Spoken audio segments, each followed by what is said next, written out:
ni waombe watendaji, msimamie vyeo vyenu.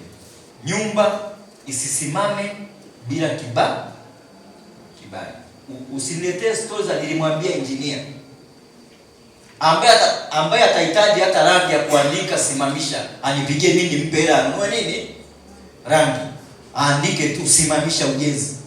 Naongea hapa politely, lakini this time around tutazunguka kwenye maeneo yetu. Na waomba sana tusimamie makusanyo ya halmashauri ili na sisi tupate fedha za kuwaletea huko muweze kufanya nini, kufanya uendeshaji.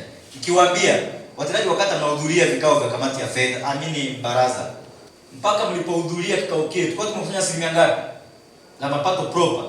Anayekumbuka? Badala ya ngapi? Haya, badala ya haya, naweza kupata hela kwa urishia. Nauliza tu, yaani hesabu tu ya darasa la pili. Unaweza? Nitakiwa niwe 100% ili mtendaji nikupe 100,000 yako, ili watendaji wa mitaa nilete 300,000 zile za uendeshaji wa nini?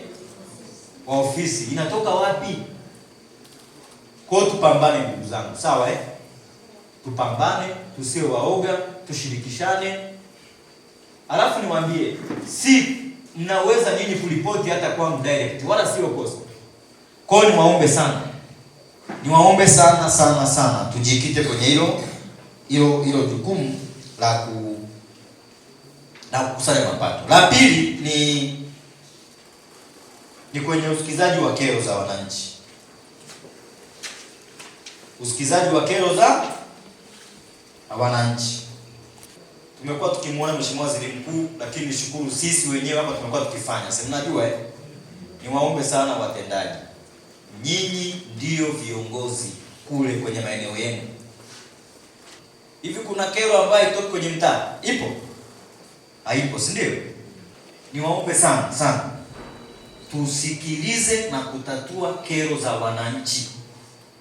Sio kuzichukua na unazipandisha huku kama unaleta.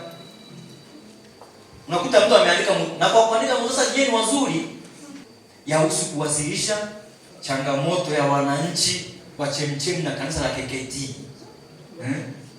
Natakiwa nione barua yako ukiniomba tu wataalamu nikuletee, si ndio? Nimebaini mgogoro huu, nimeukuta tarehe fulani, naomba kupatiwa fulani na fulani ili niweze kutatua mchangamoto. Mimi nakusukumia tu, si ndio? Si ndio? Mimi nakusukumia tu. Ili ukafanyeje? Sasa unanipa taarifa mimi ili nifanyeje sasa? Ni lazima tujenge utaratibu wa kuitako tatizo, alafu likiwa kubwa sasa tatizo limekuzidi, ndio unaliwasilisha, unaeleza ulichofanya.